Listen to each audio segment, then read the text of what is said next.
très heureuse de vous retrouver sur ITV. Bonsoir et bienvenue, les 19h45, l'heure du journal et à la une de l'actualité. Dakar, épicentre de la pandémie de Covid-19. 3/4 des cas confirmés depuis le début de la maladie sont issus de la région. Ce samedi, Dakar a compté 84 cas positifs sur les 106 recensés. L'alerte lancée par le ministre de la Santé, Abdoulaye Diouf Sarr, à suivre en début de journal. L'état d'urgence prolongé de 30 jours, pas du goût de tous. Des citoyens réclament sa levée définitive. D'autres, moins radicaux, plaident pour un durcissement des mesures actuellement en vigueur. Nous irons à Guédiawaye tout à l'heure. Et enfin, plus de banques de sang au Centre national de transfusion sanguine. Le CNTS doit combler 60% de déficit en poche de sang. Une équipe de ITV s'est rendue là-bas pour constater cette situation causée notamment par la pandémie de Covid-19 et par le Ramadan. Le développement, c'est dans un instant.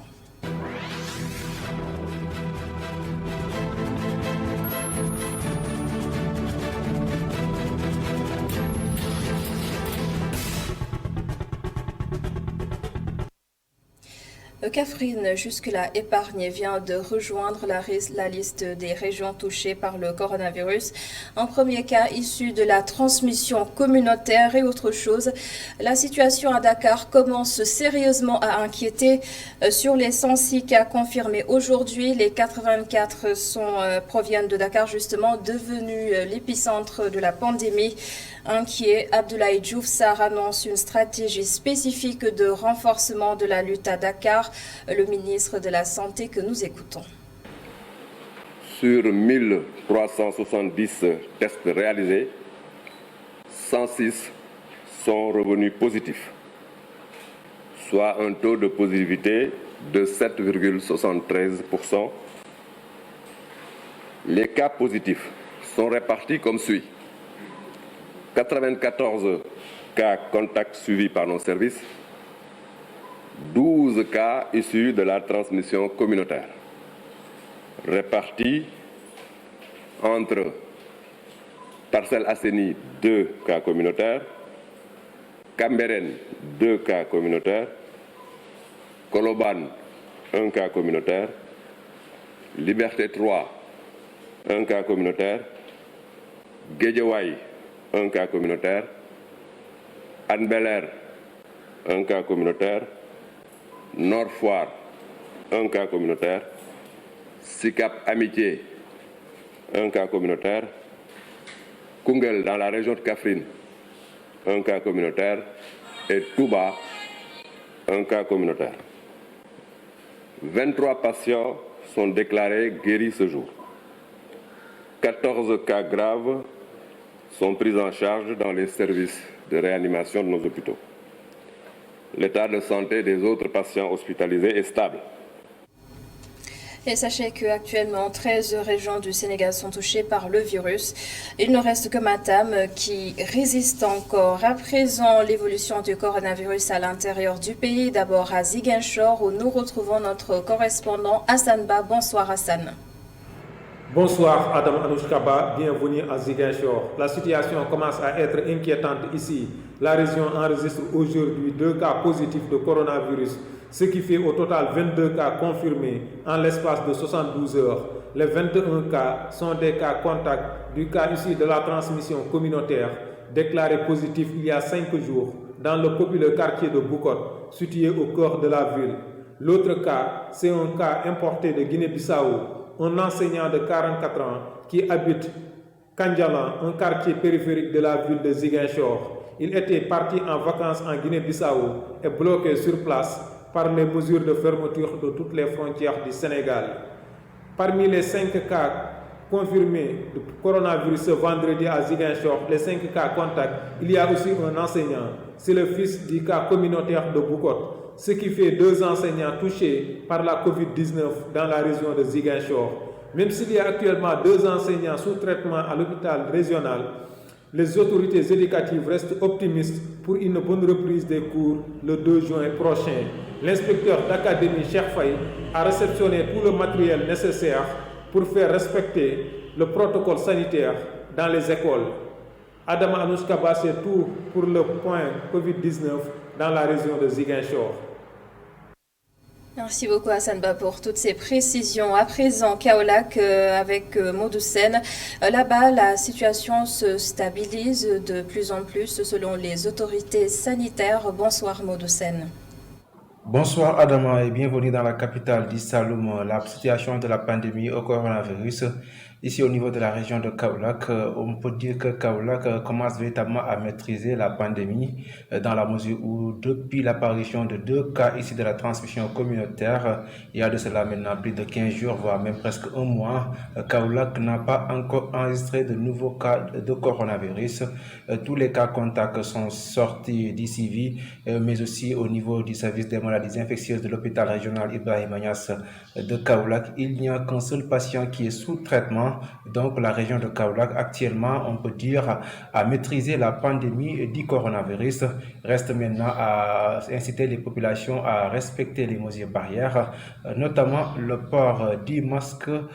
Donc aujourd'hui, on peut dire que la région de Kaffrine, qui était jusque-là épargnée par la pandémie du coronavirus et qui est né loin de Kaolack, a enregistré son premier cas. C'est dans le département de Koungheul.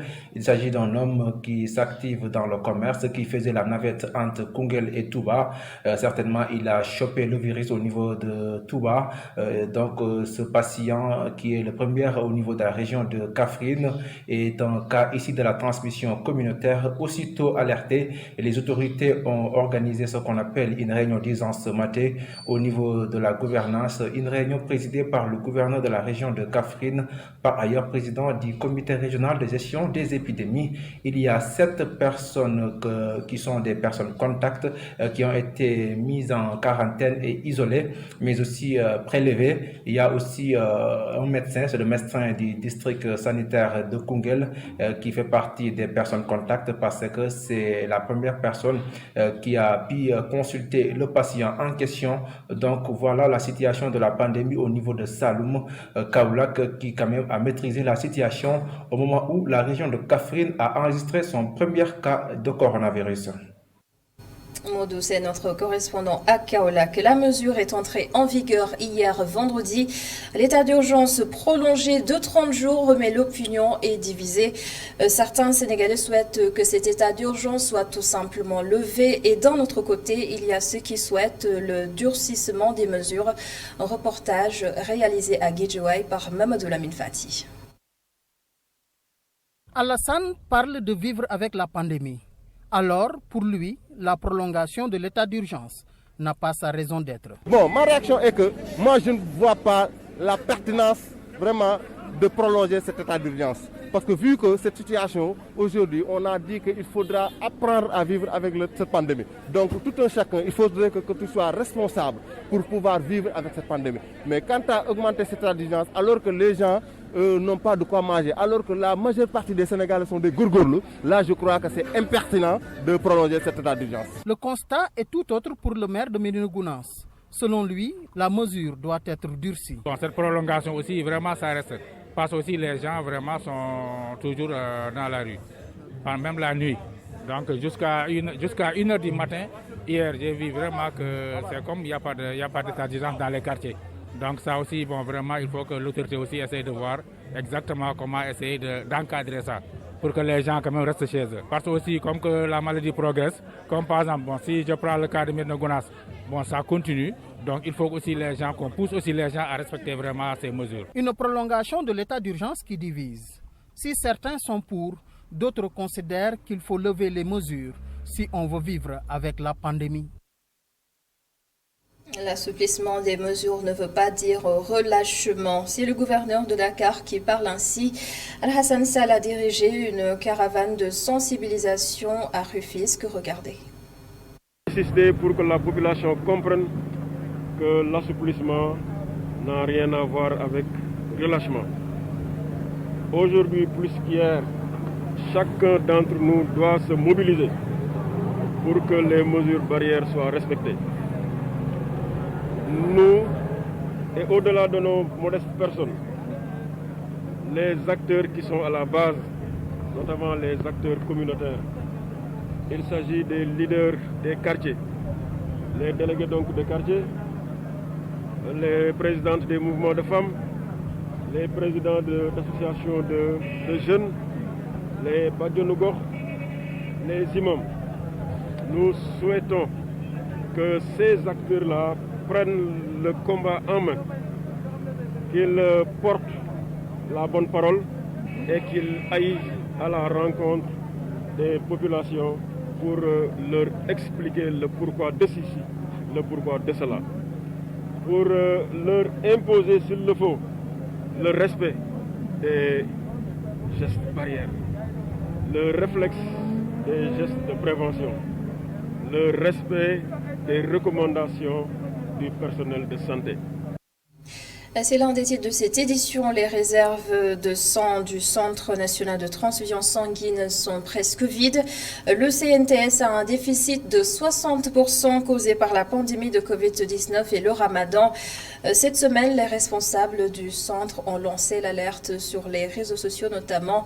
Et Abdulrahmani, notre reporter, est allé constater cette situation alarmante sur place. C'est un problème à double cause.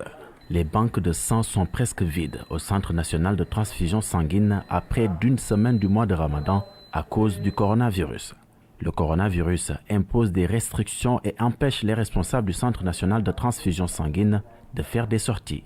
Des sorties qui représentent 60% de leur approvisionnement, nous dit le responsable du prélèvement, de la préparation et de la distribution du sang au CNTS. Nous avons des équipes mobiles parce que les entreprises, les associations de quartier, les écoles, les universités ils organisent des collectes mobiles. C'est nous qui nous déplaçons vers ces lieux. Mais depuis l'avènement du coronavirus, avec l'interdiction des rassemblements, on ne fait plus pratiquement ce genre de collecte de sang. Et ces collectes représentent pratiquement 60% de notre source d'approvisionnement. D'où un déficit qui est là, un déficit de 60%. Donc c'est un peu difficile. Les conséquences de ce déficit du liquide vital est incommensurable et parfois dramatique.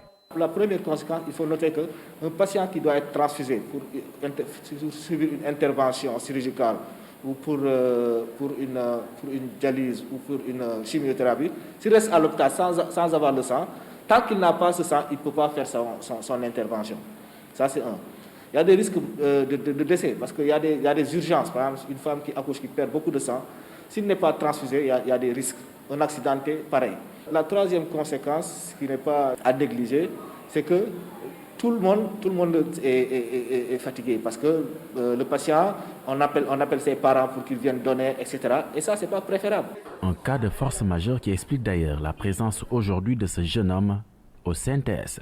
Même s'il a l'habitude de donner de son sang, il est aujourd'hui venu à titre exceptionnel pour sa sœur qui a besoin de sang. Moi, j'ai une sœur qui est malade et elle doit suivre aussi des thérapies. Et le médecin nous fait savoir qu'elle doit avoir aussi un peu de force. Pour cela, on doit lui donner aussi du sang. C'est pour cela que je suis là, pour l'accompagner aussi. Informé d'un déficit de 60% au niveau des banques de sang, il promet et appelle les Sénégalais à être réguliers pour le don de sang. En attendant, des appels aux dons émanant au CNTS se multiplient à l'endroit des populations. Merci beaucoup Abdulrahmani pour ce reportage. L'enseignement à l'épreuve de la pandémie. Fin de vacances pour les élèves en classe d'examen puisque les cours reprennent mardi 2 juin. Le lycée Kennedy attend un peu plus de 1000 personnes, élèves et enseignants. Les salles de classe et le reste de l'établissement ont été nettoyées et désinfectées. Omar Kane et Moussa Fall, reportage. Le lycée John Fitzgerald Kennedy a reçu son dernier coup de balai. Dans la cour et dans les salles de classe, le temps est au nettoyage.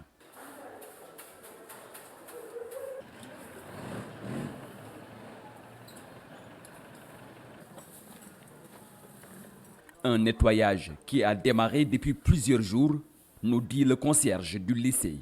Le nettoyage a démarré depuis jeudi et ce sont les volontaires de la ville de Dakar qui ont fait le plus gros du travail. Nous, le personnel du lycée, nous avons finalisé le nettoyage lundi en nettoyant les tables bancs. Mais nous avons déjà nettoyé les toilettes, les salles de classe, les bureaux des surveillants et le personnel de l'UCG est en train de nettoyer la cour comme vous le voyez.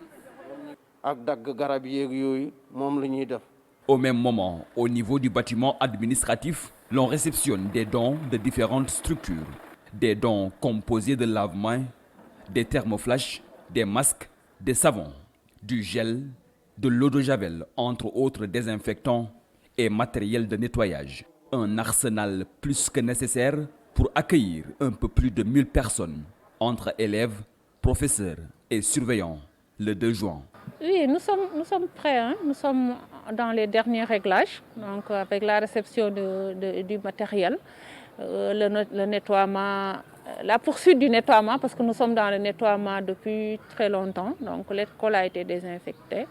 Maintenant, nous attendons les enseignants, les élèves, pour une bonne reprise le 2 juin.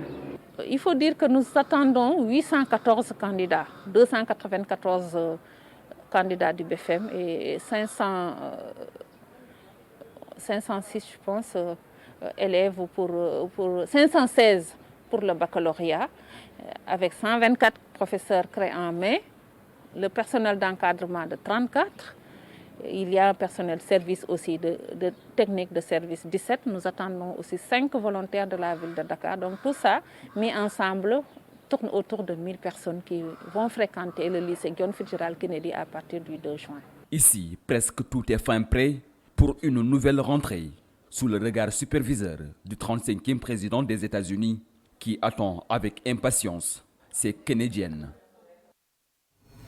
Rufisque prépare la reprise des cours mardi. Le conseil départemental a mobilisé un lot de matériel d'une valeur totale de 41 millions de francs CFA. Et ce matériel sera mis à la disposition des écoles du département. Les précisions du président du conseil départemental, Souleymane Boub. Conscient de notre responsabilité en tant que démembrement de l'État, le conseil départemental, depuis l'apparition de cette pandémie, s'est engagé vraiment à soutenir toutes les couches sociales. Raison pour laquelle, de concert avec notre partenaire traditionnel, c'est-à-dire la région Île-de-France, qui nous a appuyés pour la somme de 30 000 €, nous avons aussi mis nos moyens propres et les moyens de la SOCOSIM, ainsi que l'apport de la ville en ressources humaines pour organiser cette cérémonie et remettre tout ce matériel d'une valeur de 41 millions de francs CFA. Et nous pensons que le nécessaire sera fait par l'inspecteur d'académie pour distribuer à qui de droit tout ce dispositif qui va respecter le protocole sanitaire édicté par les autorités médicales. Je voudrais aussi saluer l'engagement des maires de communes, parce que dans chaque commune, les maires ont mis un dispositif d'accompagnement suivant le protocole sanitaire mis en place. Parce que comme vous le savez aujourd'hui, il y a les 72 heures de la région de Dakar qui est initiée par le gouverneur.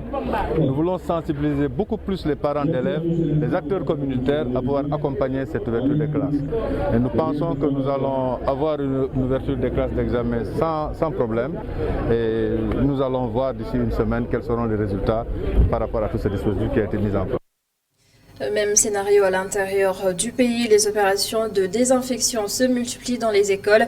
Direction la commune de Nguékhor, correspondance à Lioukan. La reprise des cours prévue le 2 juin prochain, le maire de la commune de Nguékhor engage une opération de désinfection des établissements scolaires de la zone. Le 2, les classes d'examen vont ouvrir et il faut désinfecter. C'est la raison pour laquelle on a eu le service d'hygiène de Mour. Ils sont là depuis ce matin. Chaque élève aura 3 à 4 masques. Aussi les enseignants, on ne les a pas oubliés. Les écoles privées, le lycée. Mais nous, on a donné à tout le monde, même les privés, des masques et du gel par l'intermédiaire de notre partenaire. Et on va ouvrir, Inch'Allah Rabbi. Le sous-préfet de Sindia estime que le maire Pape Songué Diouf a favorablement répondu à l'appel du chef de l'État Macky Sall de garantir une reprise réussie des cours au niveau des collectivités territoriales. Monsieur le maire a non seulement puisé sur les ressources propres de sa collectivité territoriale, mais aussi il a mis à profit les contributions de ses partenaires, dont le plus en vue est M. Saad Abdallah, qui est le président directeur général du groupe PAPEX. Il est question de procéder à la réception du matériel, qui est la contribution de M. le maire de Nguékhor pour cette reprise. La seule difficulté qui restait à être résolue et qui était même en voie de l'être, c'était la disponibilité de l'eau au niveau du lycée de Nguékhor. Effectivement, nous avons donc, le maire et moi-même, avons pris toutes les dispositions pour le règlement définitif de cette question. D'après le maire de Nguékhor, toutes les conditions sont réunies pour que les élèves en classe d'examen reprennent le chemin de l'école. Il a également invité ses collègues maires de créer les conditions d'une reprise sans difficulté des cours au niveau de leur localité. Et voilà, c'est la fin de ce journal. Merci de l'avoir suivi. Merci à toute l'équipe de la régie. Et demain, rendez-vous à 17h. ITV vous propose un plateau spécial sur un reportage de Gaël Barrault, intitulé « Quand les lions mangent le coq ». Plateau spécial qui sera animé par Malik Chandoum. Bonsoir à tous.